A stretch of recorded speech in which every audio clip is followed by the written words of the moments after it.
This week on The Splash, we explored the work of our young shining stars. Then we tackled the topic of leadership. And later, our leaders experienced a day in the life of our heroes. The Splash is a production of Civic Center TV. We're a news magazine that covers everything from local news to feature stories, all so that we can bring you the latest from the greater West Bloomfield area. And now, let's dive into The Splash. Hi, I'm Brooke Allen. Thank you for being with us. For over a year, West Bloomfield High School students have been working on a special project in pursuit of a healthier environment. We sent reporter Andrea Petrus out to see how they brought this dream to life.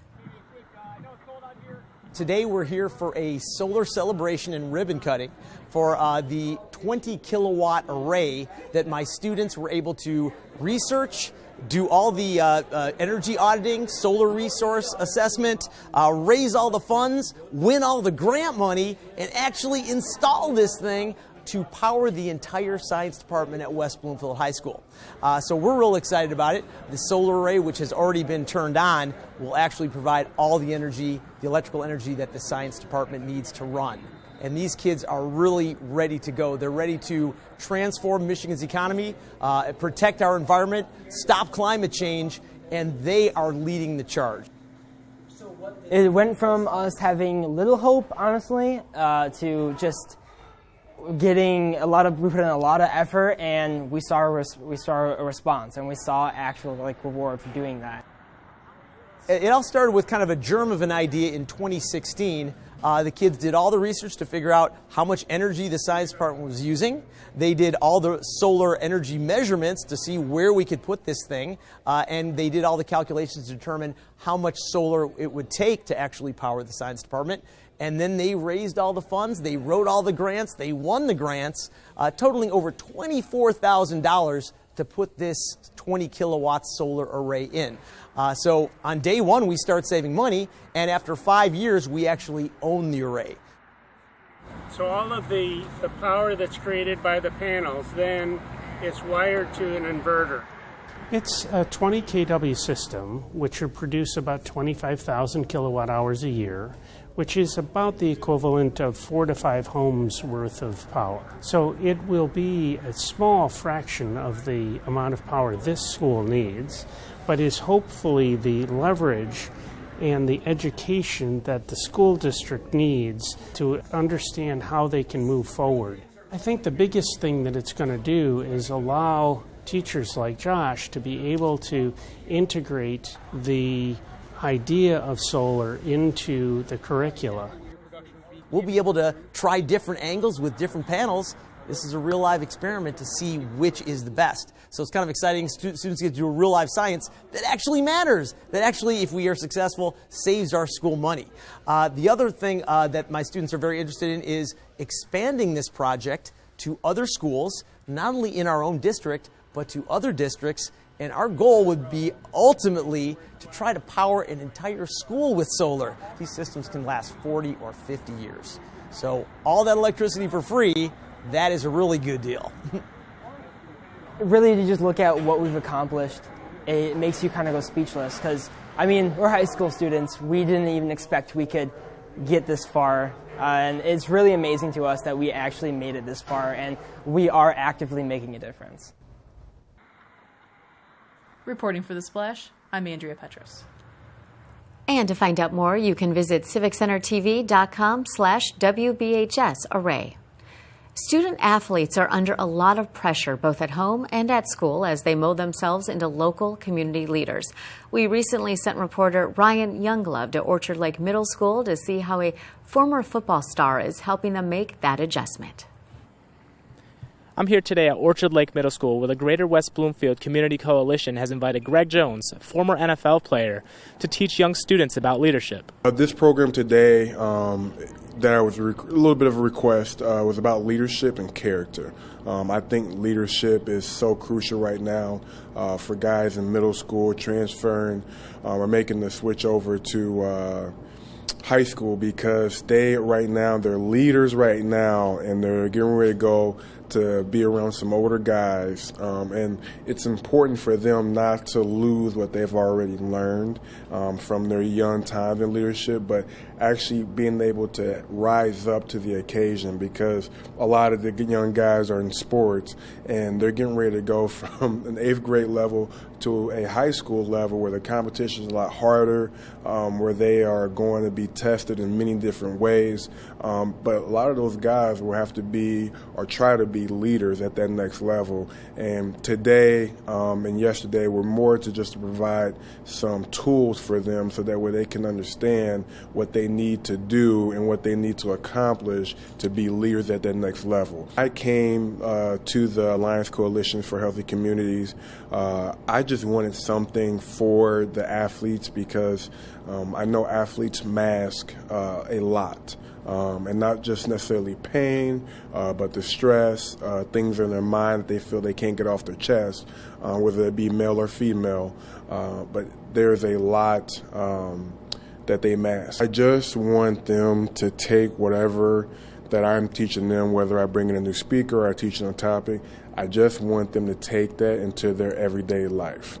And that's why the name is Life is Your Playbook, because I'm literally giving you plays that you can take into your everyday life. And that does not mean in sports or anything like that. It is a playbook. It's essentially putting together a playbook for life that you can use all the time. Today, these young students learned a valuable lesson in leadership and in character, in hopes that it will not only help them in sports, but in life as well. This has been Ryan Younglove, reporting for The Splash. And for more information, feel free to stop by our website at civiccentertv.com/lifeisyourplaybook. Coming up, we walk a mile in our heroes' shoes, and then a new episode of Sidewalk Talk. Don't go away. You're watching The Splash on Civic Center TV.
And now, back to The Splash on Civic Center TV. And thank you so much for being with us on The Splash. I'm Brooke Allen. Our firefighters dedicate their lives and careers to keeping our community safe. And some of our local leaders recently had the opportunity to walk a mile in these heroes' shoes. Reporter Tyler Kieft has the story. Many of our local leaders recently got an in-depth look at the daily life of a firefighter, gaining a new perspective on what it takes to keep our community safe. A group of our local leaders from Keego Harbor and West Bloomfield recently participated in Oakland County Fire Ops 101 at the Oakland Community College Crest Training Center, learning firsthand what it takes for our firefighters to do the incredible job that they do each and every day. This training session was in-depth, putting our leaders into highly realistic simulations of the front lines of firefighting, providing them with a new perspective on our fire department's efforts. Well, there was all sorts of different training exercises they put us through. I have a new profound respect for firefighters and EMTs. It was grueling, scary, and hot. I mean, we went into a building that was completely dark. So this is phenomenal training and very grueling. Our leaders were invited to participate in these simulations as a way to experience an element of what it takes for our exceptional fire department to protect our 4 municipalities, something our leaders very much took to heart. It's a greater level of respect for the professional firefighter, and just realizing how fortunate we are in Kego Harbor. Chief Flynn, Greg Flynn, and his team, they're outstanding. And to interact with the other West Bloomfield trustees who are here today, and the fire chiefs and the firefighters from the other surrounding areas and the Oakway Cooperative Agreement, it was phenomenal. And I always tell people, one of the most important things you do when you're on the City Council is you look after public safety and infrastructure. Those are the two priorities.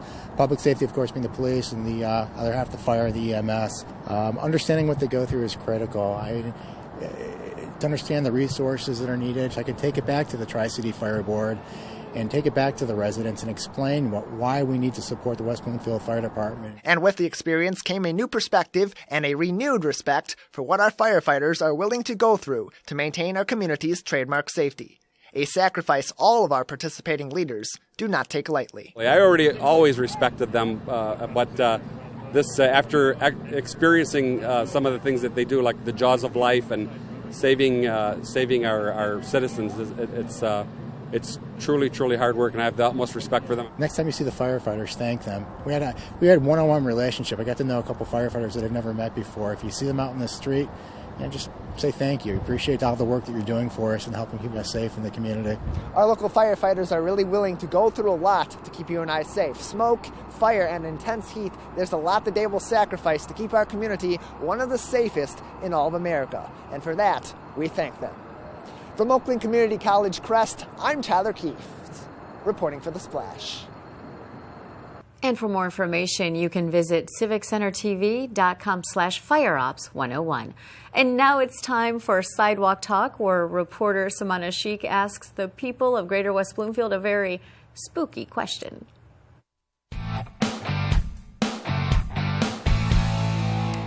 For Halloween, I want to be a cat. Meow. West Bloomfield, what do you want to be?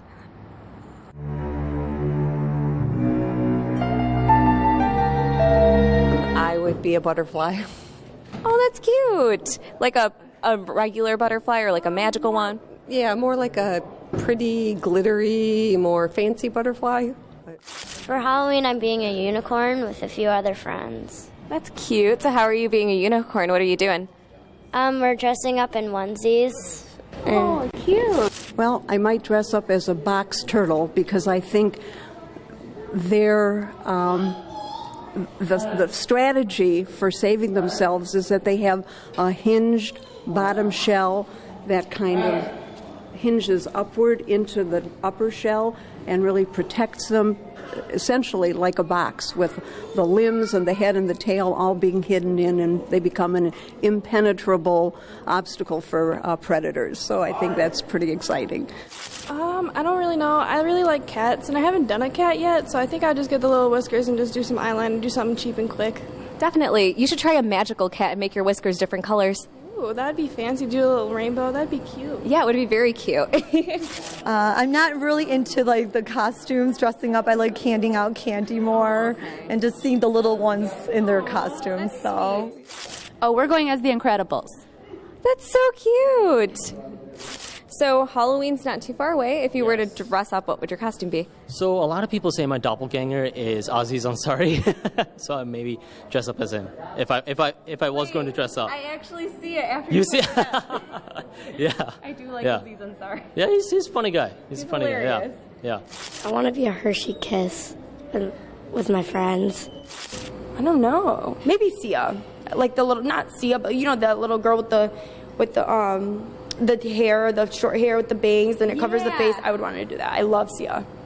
A lot of people have told me I look like Baljeet from Phineas and Ferb, so I would just love to dress up as that character and essentially have fun. You know, let people be like, hey, I remember that character. So who's going to be your Phineas and Ferb? I just got to find someone with a square face and a triangle face. I don't know.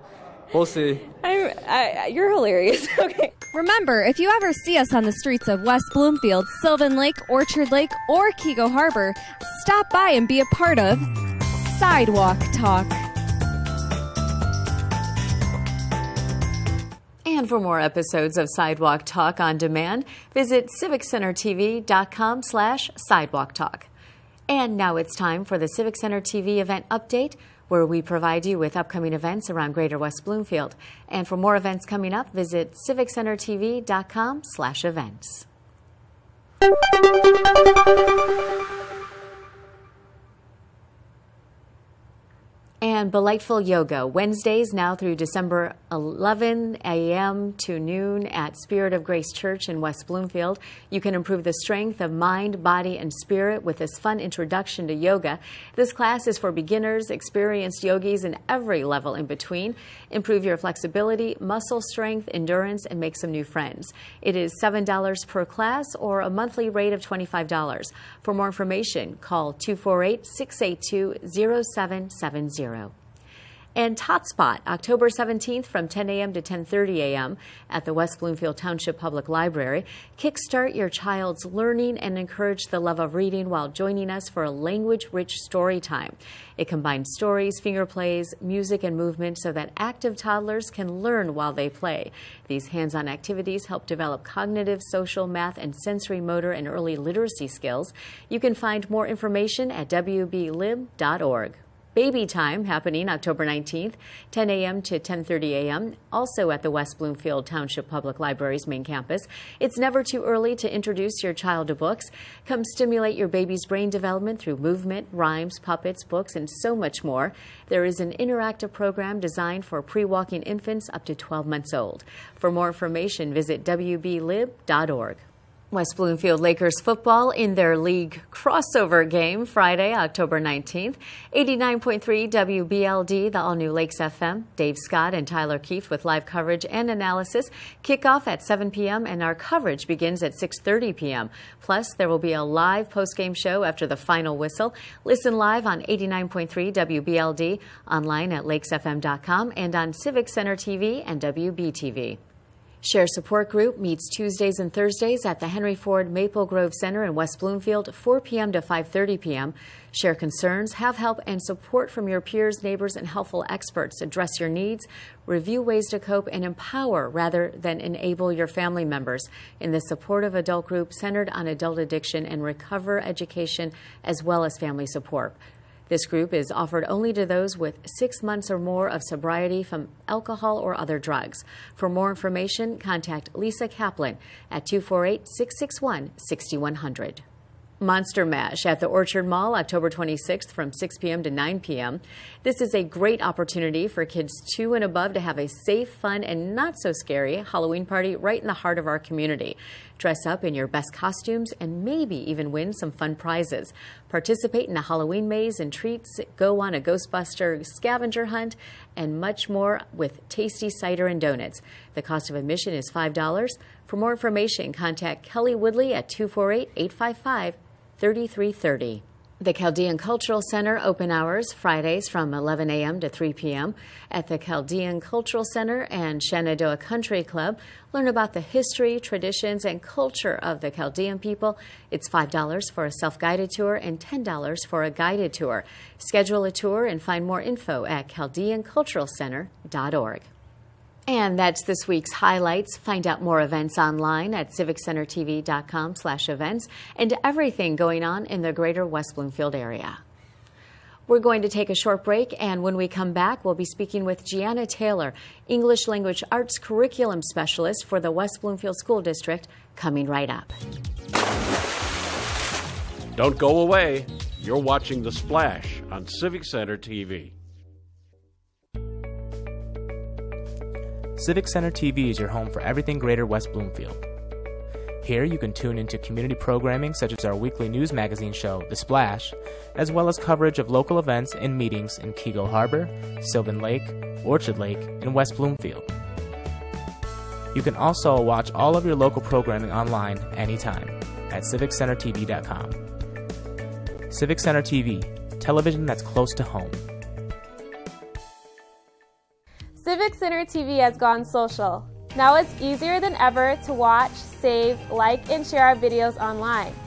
See what's happening in your neighborhood, on the streets, and on the web at civiccentertv.com.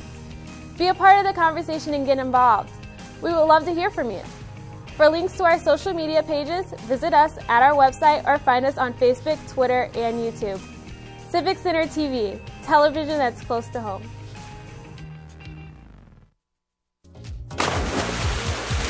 And now, back to The Splash on Civic Center TV. And welcome back. We are joined by Jianna Taylor, English Language Arts Curriculum Specialist for the West Bloomfield School District. And thank you so much for being with us today. Very important topic, what we're talking about today. The third grade reading law, which is not the exact wording of that law, but go ahead and tell me what that is. So that is PA 306, and our legislature recently passed a law that all students by the end of third grade need to be proficient in reading on our state assessment. And if they're not proficient, they're at risk of being retained in third grade. Okay, so how does this impact kids right now? So it actually impacts our kids who are currently in second grade. They will be the first group of kids who are at risk for retention if they're not proficient by the end of their third grade year. Okay, so this is where you come into play. Yeah. So tell us about your program. So we have a program in West Bloomfield at Chico Elementary and Roosevelt Elementary called the Community Reading Mentors Program. And so the catalyst for this was when the third grade reading bill was passed, we had to really focus our efforts on our K1, 2, and third grade students to ensure that they would be proficient by the end of their third grade year. But we didn't want to leave behind our fourth and fifth grade students who also might need some additional support. So we have asked for volunteers in the community who want to work with our struggling fourth and fifth grade readers in a really structured protocol to help them be proficient and be successful in middle school and beyond. So you said fourth and fifth graders. So what are you looking for in a volunteer? So in a volunteer, we're looking for people who are willing to work with kids, who can make a time commitment of just 1 to 2 hours per week, who can be really consistent for kids, and just have a general desire to help students be successful.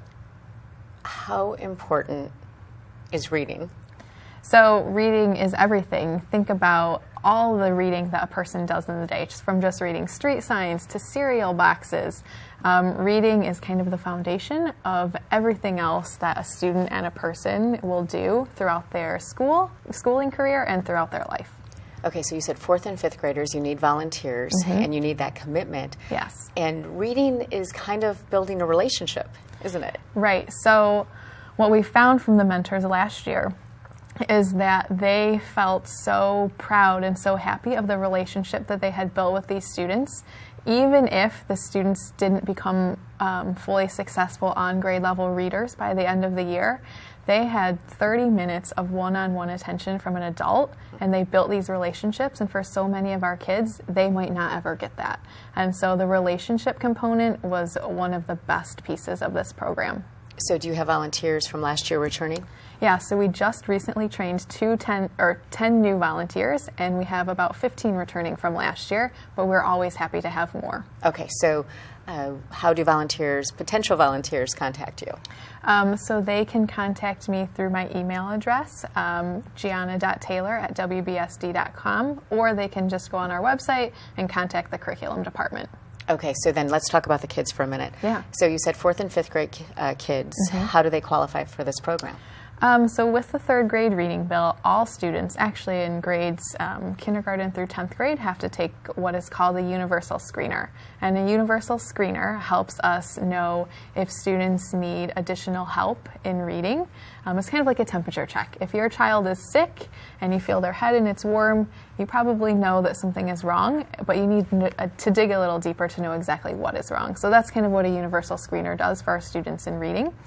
So if we notice that there's an issue on the screener, then we give them another assessment to dig a little bit deeper. So if students on that assessment show that they have a bigger issue, then they might qualify, if they're in grades 3 and under, for an individualized reading intervention plan through the third grade reading bill, or if they're in 4th and 5th grade, that might be someone who's a good candidate to work with our reading mentors. Okay, so a lot of parents probably have heard about this bill, but may not really know the nuts and bolts of it yet. So is the word getting spread? Are you guys doing anything to make parents aware of this? So we had, last year was the first year that the bill was really in action, so we made sure to send home information to parents, especially of those students who might be at risk for retention by the time they get to third grade. And this year we're ramping that up a little bit as we get closer to those second graders being in third grade next year. By having some literacy nights. We don't have the date set in stone yet, but we're planning to have literacy nights at each of the elementary buildings to get parents familiar with the law and what they might do to help their students at home. Okay, so the one thing I think too about reading is that a kid can be kind of shy, or they can be hesitant and say, you know, I can't do this, but they really can. They can. So what's your advice to parents out there who maybe don't have the patience or even the time, you know, because of working or whatever the circumstances are? What's your advice? So there are a lot of resources out there on the internet that parents can find. There are a lot of resources they can get from their student's teacher. And really, it's nothing more that a parent has to do than read at home with their student. That 20 minutes of reading per night is key. Having your student read to you, reading with your student, maybe you read one page and they read another page, or just even reading to your student, even if they're older. Everyone enjoys a read aloud, and it helps kids see what good, fluent, proficient readers sound like so that they can mimic that in their own reading. Okay, so everyone always says, okay, well, read at night. What if you can't read at night? Does it matter if you read in the morning or at lunchtime? Read anytime. Okay. Read in the car. Well, if you're driving, you probably shouldn't read, but you could have your student read to you in the car. You could even be listening to an audiobook because they're still hearing a more proficient reader read to them, and that is a benefit. Okay, so bottom line, just read. Yeah. Right? At breakfast. When you're eating breakfast, just read a little bit from the book they're reading or the newspaper or something you see online. Any of those opportunities are good. Okay. And as far as the third grade reading bill, there are ways that parents there are loopholes. We will talk more about that later, right, as we get closer to this, because the class, when are the first students? So the students who are currently second graders are the first class who next year, by the end of next year, have the potential to be retained if they're not proficient on M-STEP, which is our state assessment. Okay. All right, so we still have time. We still have time. We still have time. But just in the meantime, read. Yes. Okay, thank you so much. Really appreciate you being here. And we have been joined by Jianna Taylor, English Language Arts Curriculum Specialist for the West Bloomfield School District. And now it's time for a Minute with Nature, where West Bloomfield Park's naturalist Lauren Azuri explores some of the many wonders of butterflies.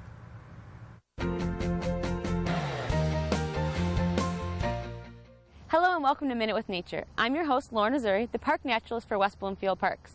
And we're here today outside our Civic Center trails talking about monarchs. It's hard to talk about monarchs without talking about milkweed. Milkweed is a really important food source for monarchs. Monarch caterpillars are very picky eaters, and the only thing that they will eat is milkweed plants. So the monarch butterfly lays their eggs on that plant so that as soon as the caterpillar hatches, it has a food source right there for them. They stay a caterpillar for about 16 days, and they molt and grow 5 times. They call it an instar. So a caterpillar goes through 5 instars. After it's done being a caterpillar, it turns into a chrysalis. For about 13 days, it hangs there, growing and changing inside the chrysalis into an adult butterfly. Once the butterfly emerges from the chrysalis, it's an adult for about 30 days.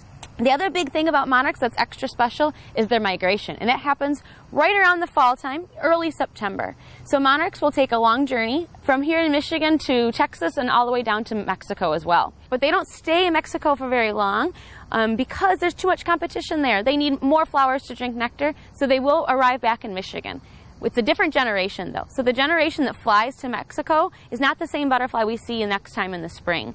A really cool program to learn more about monarch migration is Monarch Watch. They're an organization that tracks monarch migration to help increase their populations so that we can learn more about how many make it to Mexico and make it back to our area every year. Monarch Watch actually puts little tiny stickers onto the butterfly. And if you ever see a butterfly with one of those special monarch tags on it, then you can go to monarchwatch.org, enter that information, and help someone find where their butterfly ended up at.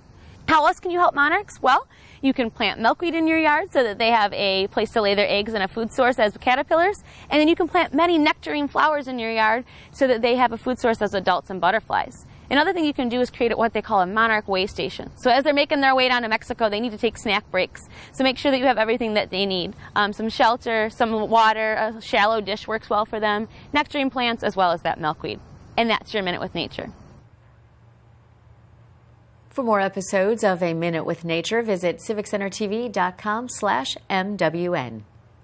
And now it's time for our final segment for Person of the Week, where people in the community are inspiring or providing toward others. And this week, our person is Eddie Delbridge of the Optimist Club of Keego Harbor.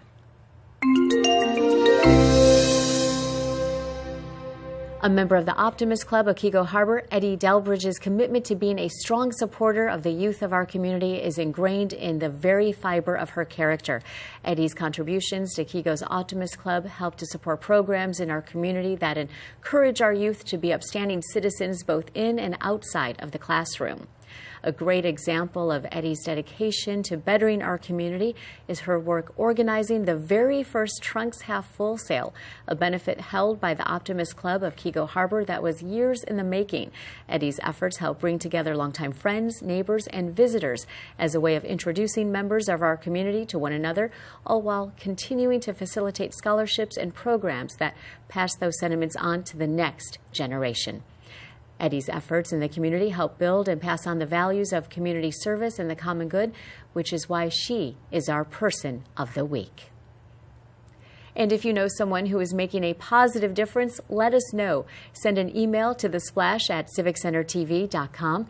We want to congratulate those making a difference in our community, and we appreciate your suggestions. That's all for this week's show. You can watch new episodes Mondays at 5:30 p.m. at Civic Center TV on Comcast 15, AT&T 99, and online in HD at civiccentertv.com. And follow us on Facebook, Twitter, and YouTube at Civic Center TV. And for more Metro Detroit news, you can listen to Greg Bowman and I weekdays from 2 to 7 p.m. on WWJ Newsradio 950. And for all our friends in Sylvan Lake, Orchard Lake, Kego Harbor, and West Bloomfield, I'm Brooke Allen. Thank you for watching The Splash.